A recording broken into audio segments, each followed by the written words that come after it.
Hi, everybody. Welcome to Capital to the Coast BNI. My name is Mike Manning.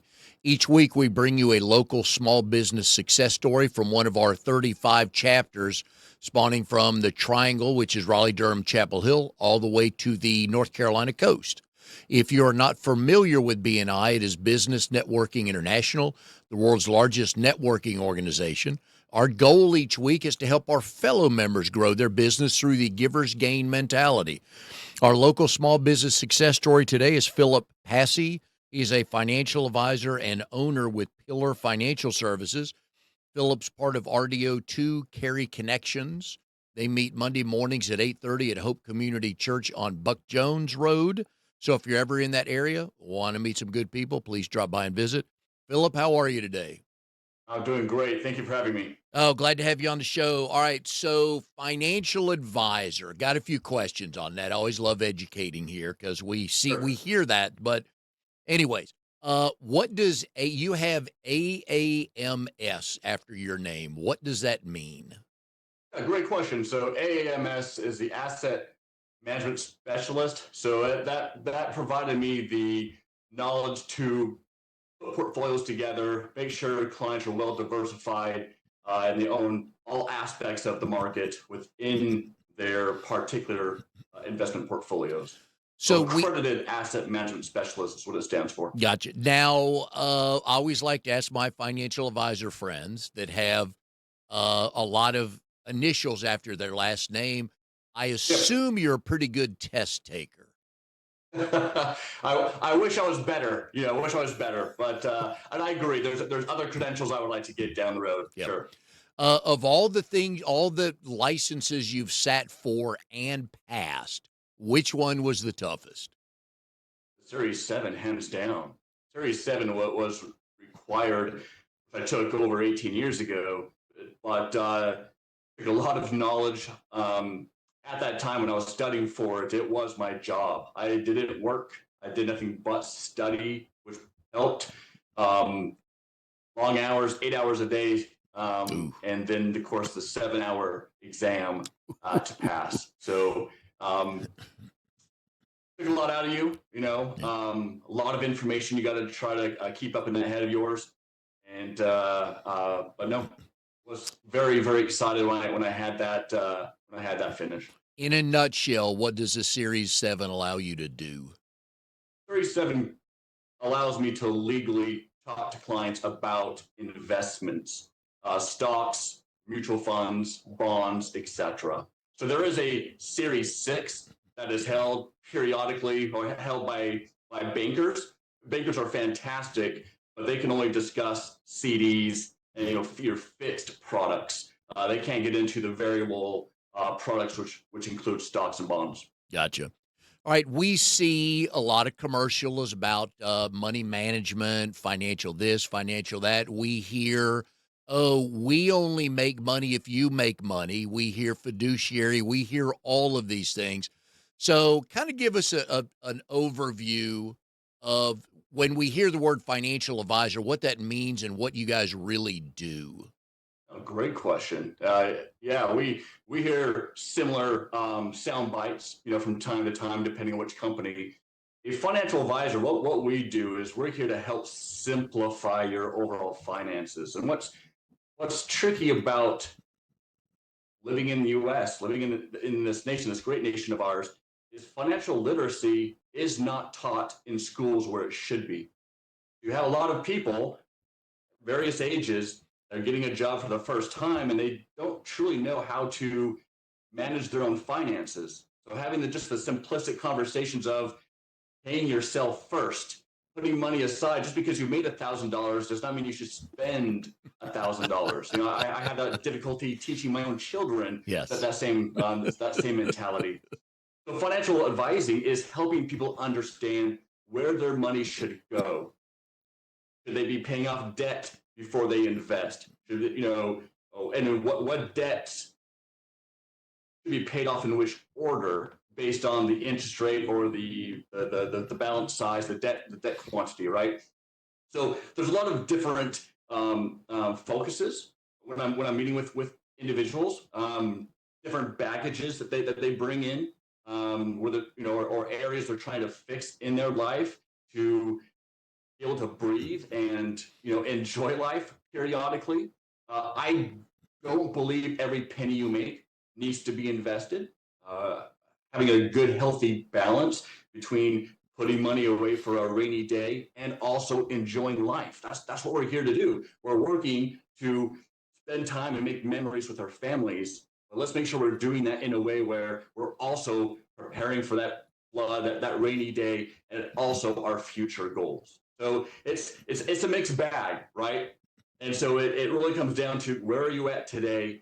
What are you trying to accomplish?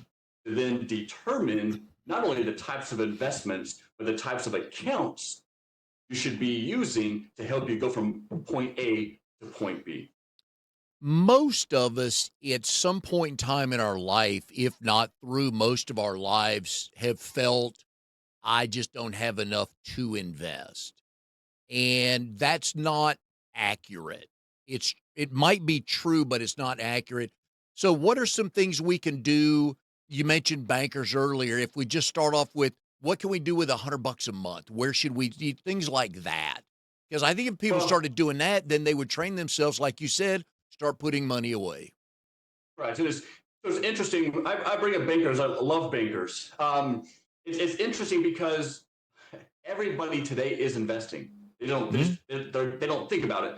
Your $100 going to the bank, if you're earning interest, that's an investment. The return may not be too high because the risk is low, Ah. right? I'm sure we've heard the phrase. I'm sure you guys have heard the phrase for more risk, more return. Well, Mhm. the opposite is also true. For less risk, less return. So where do you start? First, you got to start and look at your budget. You got to understand the amount of money you have coming in the door and the amount of money that you're spending. And this is always the first problem for everybody.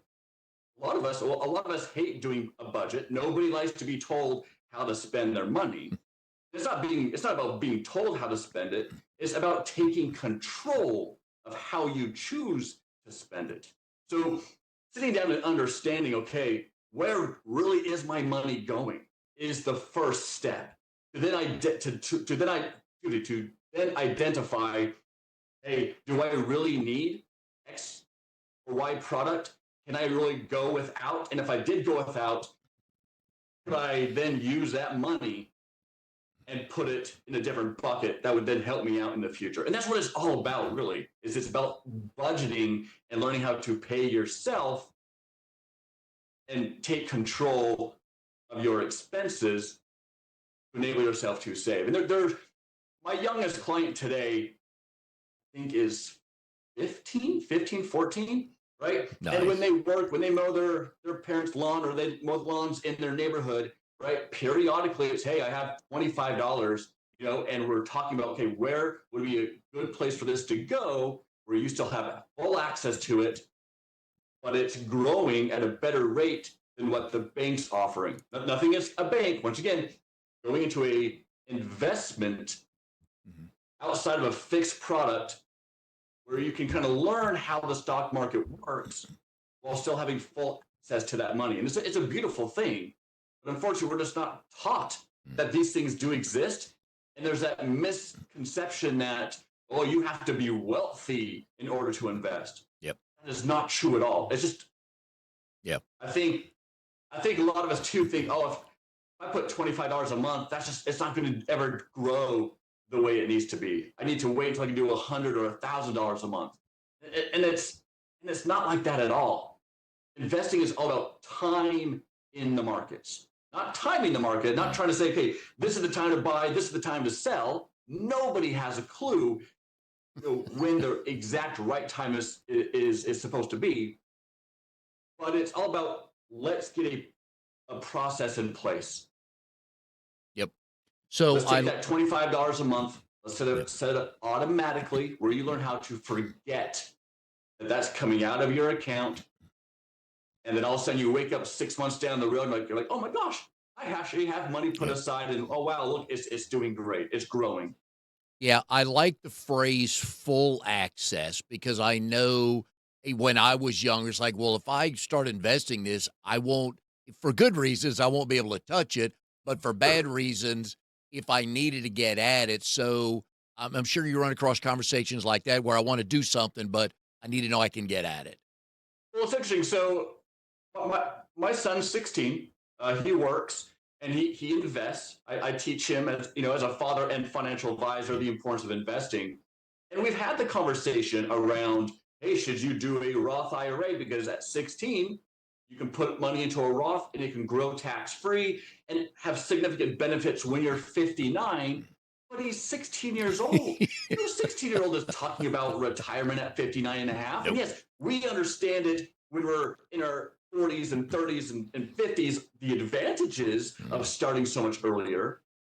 But looking at his goals, he wants to be able to buy a car down the road. He wants to be able to have money that's accessible, right? There's perks of the Roth, don't get me wrong, but it's not a realistic or the best investment account for him due to his personal goals. I'm not saying that it's not a right account to use for other 16-year-olds. I'm saying for my son and for the goals that he's trying to reach, a Roth would not be in the best recommendation or best situation for him overall. Yeah, and I know when you work with clients, the first answer you want to get from them is, what are you trying to accomplish? Right. Yes. What brought you into the office today? Yep. What are we trying to achieve? What concerns? Let's start there so that through our conversation, I can help educate and talk through things, but make sure by the time you leave today, you have an answer to what brought you into my office in the first place. There's so many options for us out there, and you're right. We don't have to have 10 grand to open hardly anything, and just and again, it's repetition, just like working out, just like I clean my house every week. I do the carpet on this, stuff like that. You get into that habit, and every month, all right, $100 here, take it. And Right. over time, and you're right. You're right. Even if you split up $50 and 25 goes to the Roth, 25 goes to the car, stuff like that. If people would look at things that way, yeah, they'd be so much better off. And you're right. The amount of time in the market is key. So, all right. So is there is there money management in your family? I always like to find out how people got hooked on her career, and a lot of times it's a connection from somebody. No, there was not at all. In fact, so I come from a very, very large family. I am the second oldest of 11 children. So for me, it's not that my parents were bad at money, but there are some families where money is just a sacred conversation. It's a secret. You don't share that with your kids. And I'm not sure if that's a generational issue or if it's just a common thing that's just done in modern households. But there was no conversation around finances, yet alone would you ever be interested in going into the financial industry, right? I My passion ironically came from taking one not CE, but a general education course in college. I was studying originally to potentially go into the medical field, go into dentistry is what I was kind of leaning on. But I took one investment 101 course, and I remember sitting in class, and the professor started talking about compound interest, Mm. and I was like, "Hold on a minute! Are you telling me there's a way that I can take my money and put it into something and have that make money for me? Why in the world am I going into dentistry? This is brilliant." And I not only did it excite me, but it made me want to teach and talk to my siblings about it. That's what kind of created the passion for me was, hey, I was raised in a large family where none of this information was known to the point where, not bashing my parents, love my parents, but when I was 15, 16, I told my parents I wanted to save for a truck. I think the exact words were, well, hey, you have that piggy bank on the side of your bed. Go and start throwing money into it. And it's a silly concept. It makes sense teaching the importance of saving, yes. But I'm not earning any interest. It's not doing anything. It's that money under the mattress mentality. Well, yes, you're putting it to the side, but it's not growing, right? So to learn that you could invest and participate in the growth and the dividends, of specific companies really excited me. And really, I wanted to, as corny as it sounds, I really wanted to educate others that these things exist. And siblings are interesting because I know I've got an older sister, younger brother. We approached it different. My wife is a middle child. There's her brother and sister approach it different. So you have 10 brothers and sisters. Yeah. So first of all, do you know everybody's birthday? I know the top as a top, but I know 6 to 9 of them. And the reason why is because my parents were large into fostering and adopting. So the last four were adopted. Cool. And I'm more of a uncle than I am a brother because I never lived at home with them. So I do miss their birthdays periodically because Yeah. I was never at home to celebrate. So it's not ingrained in my brain that, oh, it's September, it's so and so's birthday. I have to look at my calendar and say, oh, I totally forgot. It's a silly thing, but yeah, No, birthdays, no, names, I know their names, okay. that's Now, good. the number 10 is real about remembering anything. So, That's true. That's and true. kudos to your parents for adopting. That's a great story. I like that a lot. All right. So you have a background with Edward Jones. You have I a do. Yeah. background with a business with your father-in-law, and now Yes, you have your own business. So that's correct. let's look at Edward Jones first. What did Sure. you bring? What systems, processes, thoughts, all this stuff did you bring with that to Pillar Financial Services? Oh, yeah, great question. So I tell everybody that I wouldn't be the advisor I am today without Edward Jones training. They have phenomenal training for financial advisors, and there is a presentation called the Own and Loan presentation that really discusses the true understandings of what types of investments there are. I mean, there's so many types of investments, and I think it confuses so many people as to where to start and how things work.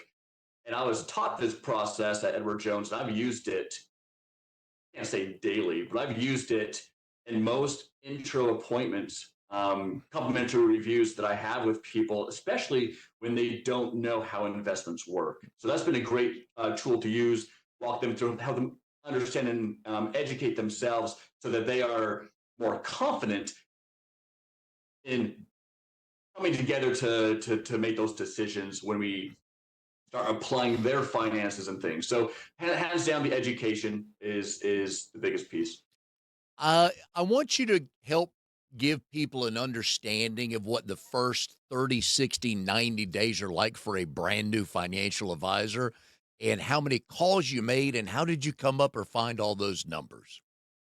So interesting. So this is back in the day with Edward Jones. I don't know how they do it today. But when I was with Edward Jones, it was 25 contacts a day. This is not picking up the phone and dialing 100 people in the hopes of speaking to 25 people. I canvassed. Think about that for a second. I door knocked. Ooh. And some days I would door knock 200 plus homes in the hopes of finding 25 people home, right? And for some individuals, this is important. For some individuals, it's okay. I'm going to do the minimum. I'm going to do 25 houses, but maybe my 25 houses we spoke, but I'm going to go ahead and add them as my 25 just so I can check Mm. off my list and then end the day. I wanted to make sure that I had 25 real conversations, meaning real financial conversations where I was trying to find the need, the pain point, and the reason for me to follow up. So your first 30, 60, 90 days is tricky, especially as a financial advisor, because it's actually very similar almost to getting out of college for those who went to college. Nothing against those who didn't. Um, or let's say you got a certificate, in your industry. You come off, with this arrogance of I'm all that in a bag of chips because I have this degree, right? And the same mindset exists as a financial advisor. You have your licenses, stuff, just don't have any clients to talk to, right? So it's a very tricky entry point because your entire day is spent just trying to find people to talk to about money. The one topic that we all don't talk about, right? It's like religion. There are certain things we don't talk about with friends, and money is one of them. So so it's just repetitiveness. You have to just realize you are a salesman. Not what I got into the industry for. I'm not a salesman today, but in order to find clients, you have to sell yourself the process and really find that pain. So it is a lot of either phone calls, door knocking. I would argue today really doesn't work anymore with all the ring cameras and things that exist on people's properties. But still, it's a numbers game. Yes. How many people you have to reach out to in order to get X number of real prospects or real opportunities to then turn them into a client. So it's stressful. And that's why there's a lot of turnover within financial advisor positions because you think, hey, I'm licensed, you think, hey, I know what I'm doing, and they do, but it's very, very difficult to find someone that's willing to talk to you about their money when they don't even know you. And if they do have somebody looking out for their money, moving it from them to you. So, all Right. right, let me go back to the knocking on doors. Cold calling's brutal. We know It that. is. Uh, the only thing I buy on my front porch are Girl Scout cookies. Everybody else, I say, if you want to leave me information, and I tell them I support your hustle. I'm here to talk for a Yep. minute, but I don't buy anything on the front porch. So if you leave me something I like it, I'll get back with you. The looks you got from people, how quick they got you off the porch. When did you know, or how long into a conversation did you think, all right, this may turn into a halfway decent conversation? What did you need to hear? So for me, I would know within the first probably 15 seconds of body language, etc., whether or not they would even be interested in talking. Mm-hmm. What's interesting for me, and I'm not trying to go on a segment on this, but I had a different background. I was I going to get into did that. So go ahead. I did missionary work for our church, where we went door to door, Yep. and going out door to door as a missionary. Listen, you get plenty of no's, you get plenty of rejections, cussing you out, etc. I did this in Brazil in the Portuguese language. So going out as a financial advisor to introduce myself and try to drum up business was the easiest thing compared to door knocking in Brazil. Because the worst response I got was this: "Thank you so much for stopping by. I already have a financial advisor." That's it. Right? There's no name calling, there's no bricks being thrown at me, there's no cursing. It was like, dude, this is awesome. That's like the worst thing you're gonna say to me all day. You're thanking me for stopping by, but you're just not interested. Dude, I could do this all day. And yeah, so, and that's why I was going to get to that. So I'm glad you went there. That gave you the understanding of it's usually when you cold call, it's not personal. It's Right. just No. no, either no period or no, not right now. So the nice thing was that you had that experience of, okay, I know what all this means, or more importantly, keeping it into perspective. Well, we've all been there. I still have people come to my house today. I Mhm. have a different perspective. I'll Yeah. offer them water, make sure that they're taken care of. I'm different. I will let them know, hey, I already have somebody, Mhm. but feel free to leave some information for me to look over. Right? We want them off the doorstep. Yep. You want people at your house off your doorstep so you can get back inside and get back to what you're doing.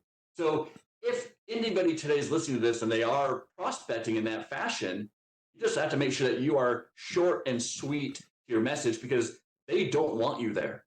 No. They're upset they even came to the door, right? So how do you change that mentality from, hey, I'm upset to, hey, let's talk about money or let's talk about your business? It's a tricky thing. Yep. So you have to Oh, be very, very quick, very precise. I always step back a few steps, maybe, step on the first or second step yep. in a way to make them open the door and almost have to come outside to talk to me versus talk with me with their door cracked open, right? Trying to just, Yep. make it personal as much as possible in an already difficult situation. And I have found a good tip I'm happy to pass along if anybody knocks on your door and it's regarding home services like Spectrum cabling or HVAC. Great answer is, "Oh, thank you for stopping by. I'm not the homeowner." And they're like, "Oh, okay, thanks, bye." So learn that tip. That worked real well, that short conversations. But you're right. There's a number of things we won't talk about, but money is like 1,000 levels below that we're not even going to think about talking about because A, I don't know you. B, I don't think I have enough money. And C, I just don't want to have that conversation. Yeah, Yeah, and for me, I could have asked them personal questions when they don't know me. yeah. It was more about pain points. Hey, Mm, this is going on today in the market. This is going on today in the right. world. What are your thoughts on this? What are you doing to help kind of avoid these situations? Would you be interested in some information? Yeah. Right. So it's just very, very basic conversations and then potentially open up the door and really it built to my success today. And I have a lot of clients that still say, Phil, good gracious, I still remember when you came to my house and you were there periodically. I heard more from you than I did my existing financial advisor. And eventually I just said, listen, why am I still with this guy or girl? I'm going to, join Philip because he's actually proactive and he reaches out to me. I think that's the biggest thing is people want to be heard. Yes. They want experiences. And that was a lasting experience that they still think about today that built our relationship. Yeah, you're right. You've got to stay away from the product or service because you want them to buy. You don't want to make them feel like they were sold something. So if you could, the second you can get them thinking about their situation, gives you a puncher's chance, as they say, right? Right. Yeah. Yes. Uh, door knocking. So by the end of your mission trip, were you kind of pretty good at it? I'd say I did. It's funny though, in Brazil, side note, at least the part of Brazil that I was in Porto Alegre, which is the very bottom of Brazil, we clapped doors. Houses had fences around them. You didn't door knock, you clapped. So my claps are very loud after years. But yeah, I feel like I got really good at it because once again, you learn how to in any business. Once you have a certain process you do every single day, you better be good at it, right? You just learn how to present yourself in a way where it's attractive, That you're right? you're a resource. Right. Yeah. Yes. All right. So hang on a sec. You clap and they came to their door and opened it. Right. Yeah. Well, Wow. yeah. And I always cut my hands. Cut my hands in a way where it makes the loudest sound. So my kids, when I go to their Christmas concerts, oh, they can hear their dad. They know it's me. They hear the claps. Oh, I didn't even think about that. Well done. Yeah. And how long did it take you? Because I was at Philip's chapter meeting this morning, and there was a nice young lady. Her and her mom have a residential cleaning company, and she spoke Portuguese. And Brazilian. Philip Yep. is Portuguese adjacent. You were fluent when Adjacent. you were Thank down there, you. right? But Yep. you That's better. you did okay with her, right? I did. And it's interesting. It's being able to speak a second language is a pretty neat talent. A pretty, it really sets you apart from many people to be able to think in two different languages. So when I went to Brazil, I didn't speak a word of Mm. Portuguese. There was no class prior to. I remember sitting on the airplane on American Airlines and hearing the stewardess give her routine in English and then transfer to in Portuguese. And I was terrified. I was like, I have no idea what in Yeah. the world this lady's saying. I'm assuming it's the same thing as what she said before, right? But it took about 7 months before I could carry on a conversation because it's different. You're Mm. in the country, right? I was paired up with a Brazilian, young man, right? Where if I wanted to use the bathroom, I wanted to go buy a drink, I had to learn how to say the Mhm. word. You're forced into it. It's not okay. I'm going to switch back to English. There was no switching back to English. Mm. It would have done anything good for me. So it was interesting. I haven't spoken the language in probably almost 20 years because there's not many Brazilians I Yeah. run into on a day-to-day basis. But it was neat to kind of hear her talk. Yeah. And it's funny how certain words just are hidden in the back of your mind. And when you hear them, you're like, oh, okay, that's right. Yeah, I know what you're saying. Okay. I couldn't repeat what I wanted to say Yeah. in Portuguese, but I understood her. Uh, yeah, I can imagine learning a new language because there's a difference between, oh, my 2026 goal is I want to learn how to speak Portuguese from my house and I'll learn when I want to versus, here you go, dude. You better learn some words every day. Correct. Cool. Yeah, you got the Duolingo, Yeah. opportunities that are out there, and they definitely do help. Yes. And then You you want to get really immerse yeah, yourself and learn the language. and then you Yeah, you get got to be present. sorry, and then you get their slang. Like, wait, I don't know that word. Oh, that's bathroom. Okay, yeah. So, Yep. Yeah. In the Portuguese language, it's saltaki, which means it's the accent, right? You can tell when someone is learning the language uh, and they're mixing up their verbs, and that's my problem today is like, okay, how do I say this as a plural? hmm. Yeah. So it's tricky. Oh, and most of us Americans and Southern butcher the English language anyways. So, yeah, Correct. Yeah. verbs. Yeah, Exactly. yep, not good. All right. So one of my favorite questions to ask my married guests. Your wife, you and Stephanie have 4 kids. So how did you and Stephanie meet, and do you both tell the story the same way?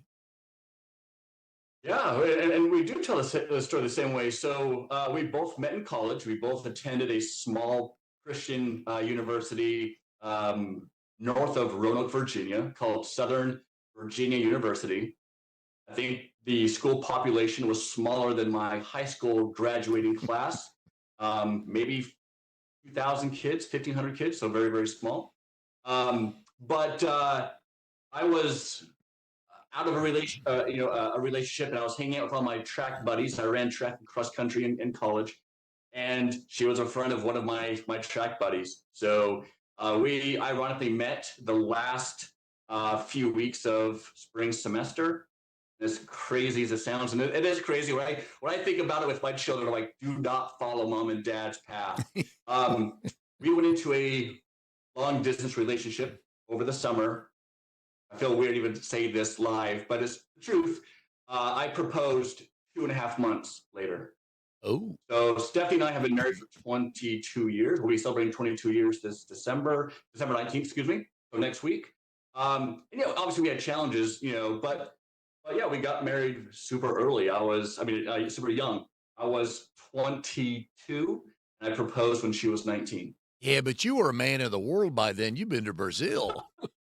Yeah, yeah. So we all thought, we all think that, back in the day, but no, we knew, and we waited until we both graduated college before we had kids, Mhm. and it's been great. And obviously, we know more about each other now. There's phases in marriage that we all kind of go through, Oh, yeah. and we're in that accepting phase, basically, where hey, we both know each other, we enjoy spending time with one another, and we're just reaping the benefits of all the things that we've experienced, over the last 20 years.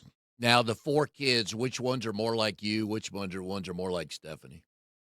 So I would argue the oldest, which I think they usually say, your oldest daughter is typically very similar to the dad. So oldest daughter, she's 19. We're very similar in a lot of ways. Um, and then maybe the youngest son, he's 6. He's the only child that loves me right now. Every other child loves their phone or Yeah. love their friends. Our friends are more important, which is a normal phase that kids go through.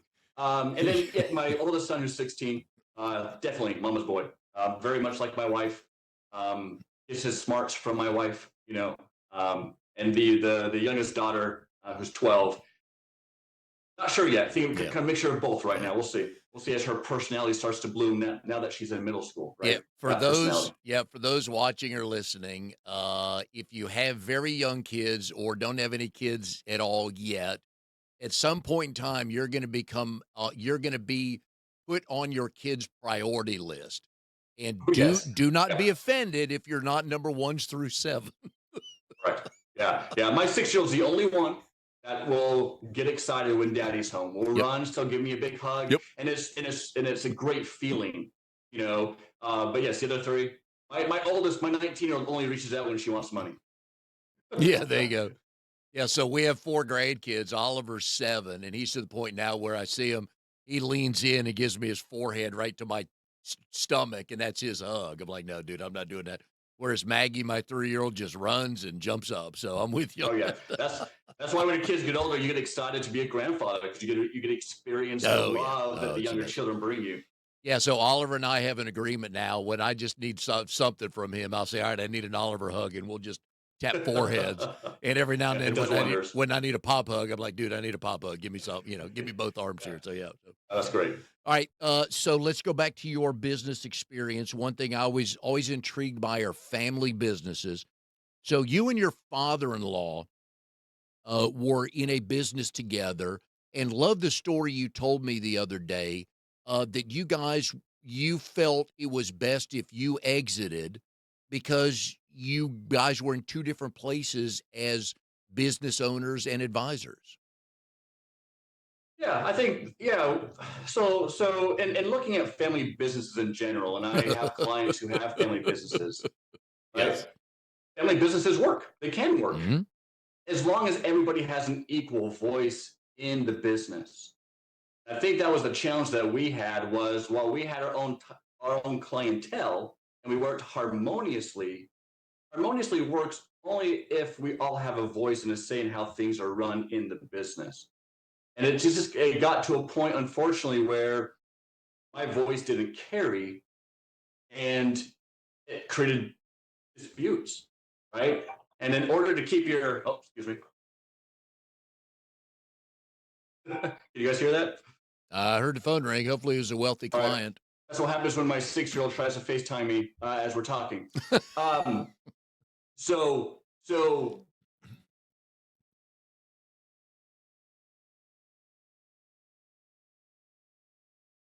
let me apologize. Hopefully, he doesn't call back. My bad. Sorry. Anyways, the benefit there are benefits in working with family members if you have a voice, but if you don't have a voice, then you know it just becomes very challenging for both partners, for both people in that office. And in order to get where you want to be in life, there's just more hurdles, more struggles in the business itself versus the beauties of having that business. So at some point, either decision has to be made. Hey, either we find compromises, right, to fix those problems, or people need to exit Yeah. in order to have the control you're looking for in running that process, in running that practice. So that's what I did. I made a decision that I would open up Pillar Financial because I wanted to have that voice. It's interesting because most of the stuff that we did before, we do today. There were just some things that I didn't have full control or a voice on that wanted to do, and that's why there is Pillar Financial. And it's interesting because that's how most small businesses get started. Is Right. I'd rather do it. Not that the other way was right, wrong, or indifferent. It's like I know what I'm doing now. I'm ready to do it my way, my vision, stuff like that. So to me, Right. when And you're it's telling me the story, just like a natural progression. right. It is. And it's not an issue of my ways being right and his ways being wrong. Mhm. The reason why there's thousands of financial advisors, we all choose to do things slightly different personalities, different focuses, right? And that's fine. It was like having two chefs in the kitchen. It works when it works, and we just spend more time butting heads and having disagreements internally, and then really benefit from us working together. Yeah, I love a line, and you can apply it in many places. It works till it doesn't. Right. So, Yeah. so how did you come up with Pillar Financial Services? And it took me a long time to figure out names, because you have to watch out for what other firms are using Yep. those names across the nation, right? I, as corny as it sounds, but I wanted a name that focused on fundamental planning. So pillars, as I look at my roots, growing up Christian, the importance of building a strong foundation. In the financial world, yes, you too. You want to have a strong foundation to build your financial structure, right? So Pillar Financial focuses on building the right pillars in life to be able to lift up and secure your overall finances. Yeah. And it's interesting because you have to look at, all right, so if if so a logo, Pillar Financial Services, what they look like. But then if I just did the initials PFS, are is that going to sound kind of weird? Will it look, I mean, you go through, so that's why I always like asking people, how'd you come up with a name? My other question is, and not many people can remember it, but what was the next choice if Pillar Financial Services was not available? Did you have another strong contender? I have another strong set again. Sorry. Did you have another strong contender for a name if Pillar Financial Services was not Yeah, available? I did. I wanted Maple Financial. Trying to find a way to connect the trees.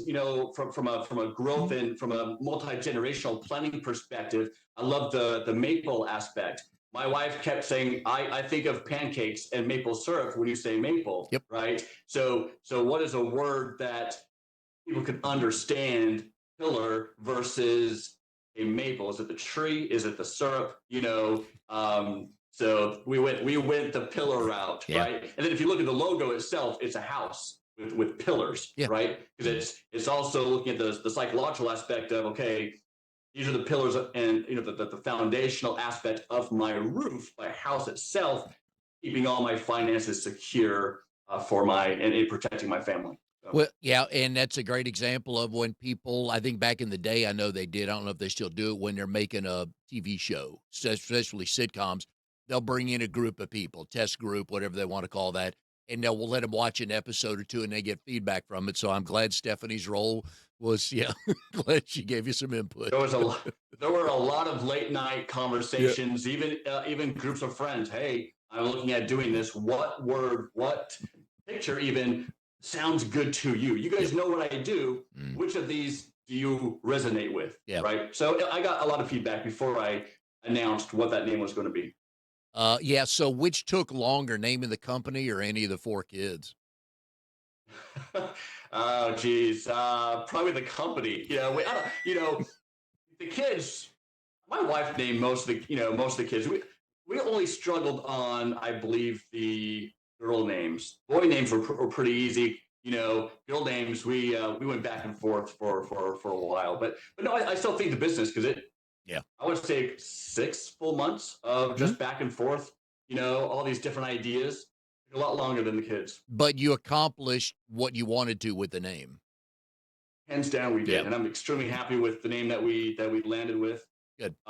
You brought up PFS. It's funny. That's not my domain on my website. Even Pillar Financial Services was taken, so I had to put Passey Pillar Financial for my domain in order to make it personal. Oh. Interesting how that all works. Yeah. I'm with you on that. Yeah. And sometimes you'll see initials and you'll see a company name and oh, they didn't think that through when it came down to initials or just the first word of the title. Yeah. Yeah. Correct. All right. So you are a runner, different levels of skill based on what day of the week. I've learned to ask you about how good a runner you are. Tell me about the dopey. So it's interesting. So I have not run the dopey, and I would love to run the dopey, even though I have hurt knees. So the dopey, and Disney definitely named it correct name of this race. So the dopey, which is held down at Magic Kingdom, I think every year. I'm not sure exactly when this race occurs, or they have multiple dopies. I think they maybe only have one. But anyways, the dopey is when you run on Thursday, the Disney 5K, followed by on Friday running the Disney 10K. All right, so hang on, let me Let's see, stop you right we're there. Yeah, so the 5K is 3.1 miles. That's correct, Thursday. Friday is correct, 6.2 miles. Now correct. continue. And then Saturday, you run the half marathon, which is 13.1 miles, followed by the full marathon, 26.2 miles on Sunday. Yeah, those are the same days following each other, not like a week apart or a month apart. Correct. Yeah. And you also have to realize, too, when you're running races at Disney, you're running these races in the parks. They're not going to close the park down. So when you sign up, when I ran the half marathon in Disney, I think it was 2020 before COVID really took off in January, the race started at 3 o'clock in the morning. And there were 20,000 people running the race. I think when the gun went off to start the race, I was so far back, I didn't even cross the starting line until 2 hours later. Oh. You're kind of waiting and waiting and waiting, but you have to have that race finished by the time the parks open. So it's not just running all those miles. It's also being willing to do it at 3 o'clock in the morning. So for all you running enthusiasts, if you really, really want to, it's nice to run a marathon. Don't get me wrong. I'm impressed by anybody that finishes one, which you did, right? Okay. Yeah, do those four, but you had a recommendation for Disney on how to structure these 4 days, didn't you? Well, a recommendation on how to structure it. Yeah, like what order? Well, so good gracious. I mean, the race obviously itself is every other day. I mean, every day back to back, right? Yeah, I don't have a structure on how to run it. No, No, but I've never. Thursday, you were telling me Thursday they should have started with the Oh, marathon. they should have started it opposite, right? Yeah. That's my recommendation. If that's where you're going with it. Yep. I apologize. They should have had it in reverse. It would make more sense if they started with the full marathon and then went to the half and then the 10K and then the 5K, because you would think by that fourth race, Yeah. you're burnt out. Yeah. Then doing a 5K, okay, yeah, I can go run, 3.1 miles, versus it being your fourth day and oh my gosh, I got to go now run 26 miles today. So that's why it's called the dopey, Yeah. right? So yeah, it's still a bucket list of mine. I think I would have to go get knee surgery that second after I was done with the full marathon. But for anybody that has ever wanted to run a marathon, Disney is I would argue, the best, because it's a flat course, but you're not looking to PR, which means you're not looking to get a personal record. There's Disney character meet and greets on the marathon course, right? You're not worried about your time, except for the time when the parks open up and you're basically kicked off the course, right? Yep. So it's just an entertaining run, as entertaining as runs can be. For the mindset of someone that's not a runner, how can any type of running be fun in general? I get it, but yes, Disney is hands down. Go run a Disney half marathon, or 10K or whatever, to get those miles in. That experience is probably the best way to do it. And I was thinking about this the other day after you told me about that. It's like, okay, I know why they start with the shortest one, because if they started with a marathon, people would have left the park and would not have come back for the next 3 days. Correct. So they would have Correct. lost concessions and whatever. So. Exactly. And it's interesting on my Apple Watch that I had after the day was over. I ran the half marathon in January with my sister.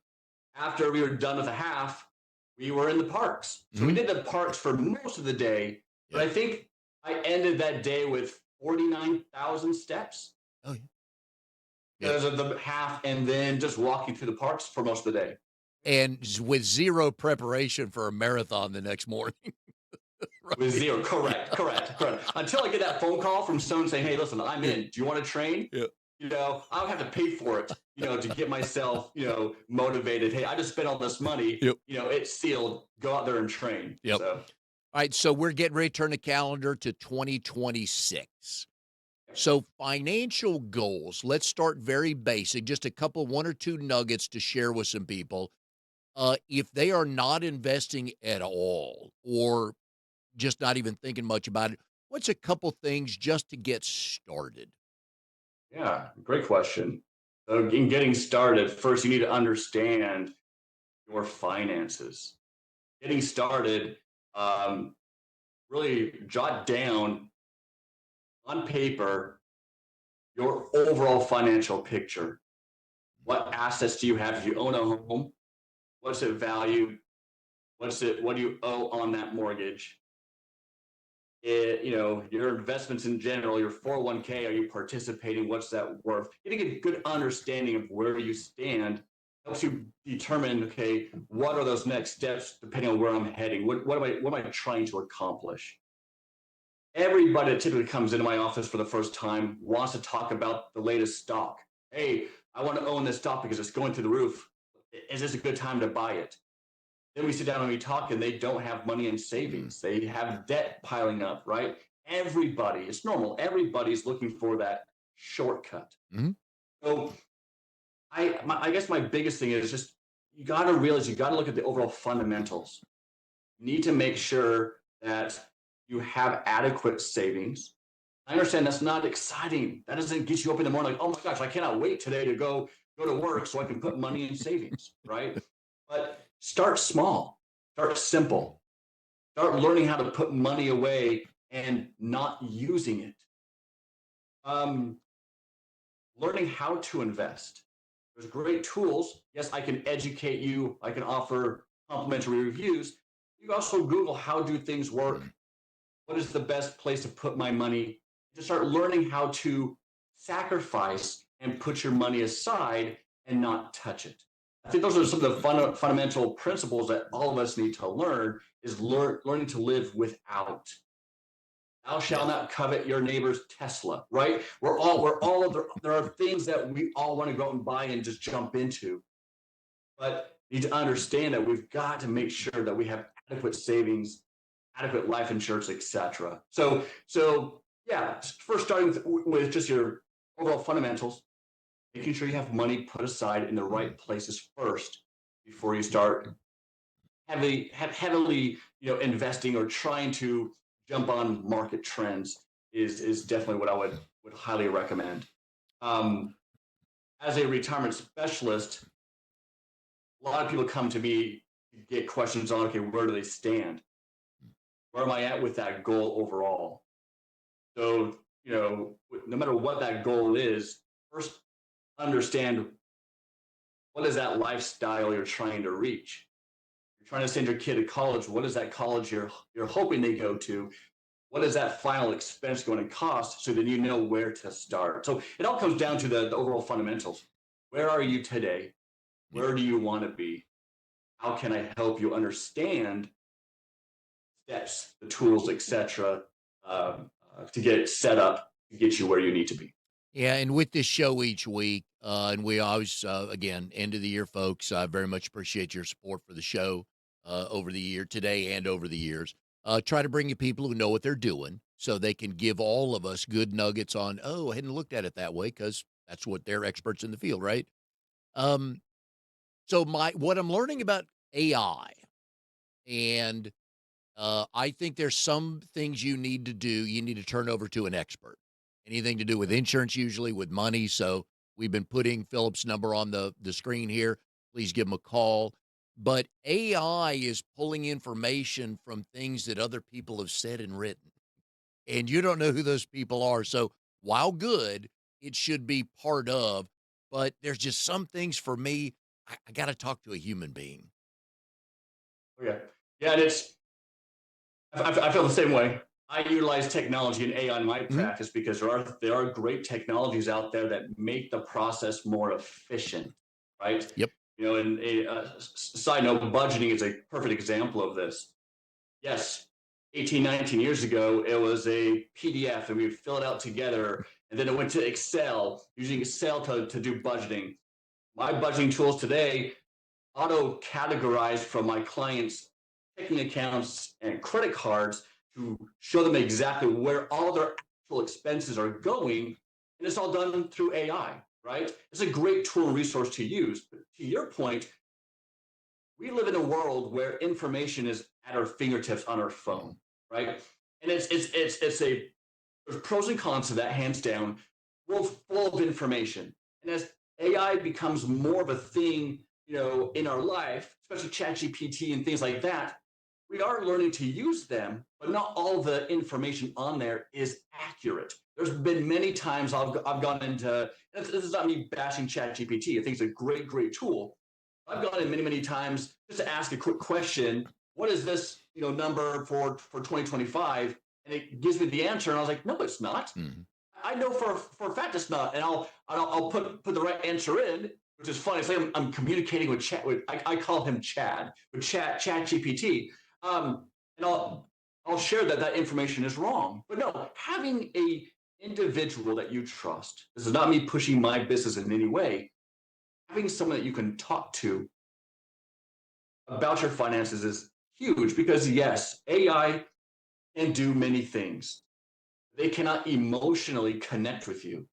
They cannot help you understand the psychological and emotional aspects that financial decisions can make in our lives and how that can affect not only you, but your spouse and your entire immediate family. So I use them. I believe they're great Mhm. tools to be used. I honestly believe that financial advisors in my position that don't use AI will be replaced by financial advisors that do. but it's a generational thing as well, right? On a slight tangent here, show my age a little bit. I was born in 1981.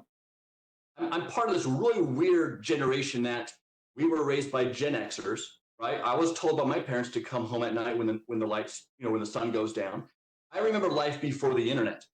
But I also, in high school, the internet started to come out. So I also can interact well with those that are comfortable using internet and technology and things like that. So it's interesting that I can bridge that gap between the two different generations, because the tricky thing in my practice or in financial planning in general is, for most people, most generations today, they trust human beings.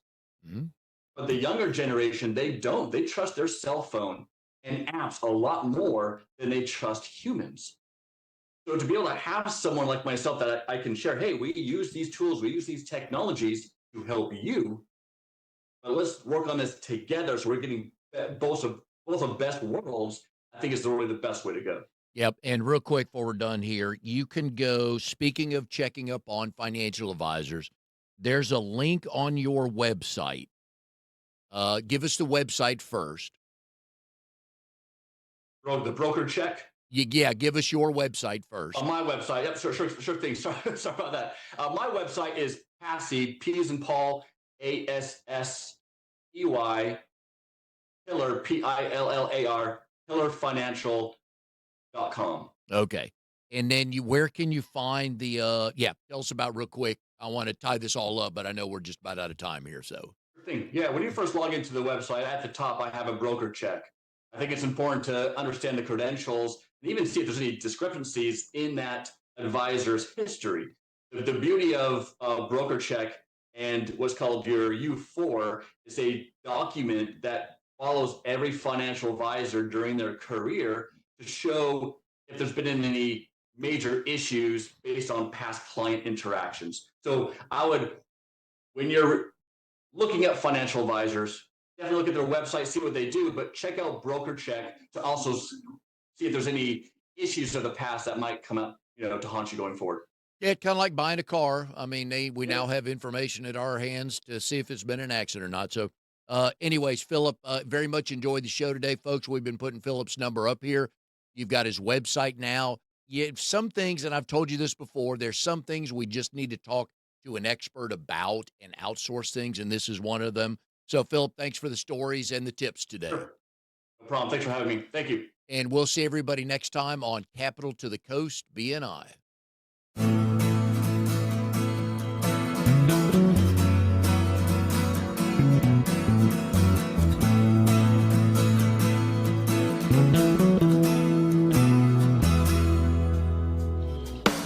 You are tuned to the Nissan Communications Network.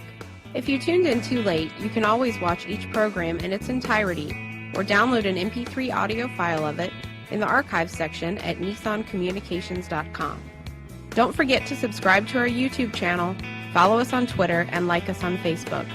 Sponsored by StreamingGear.com and DeltaForce.net.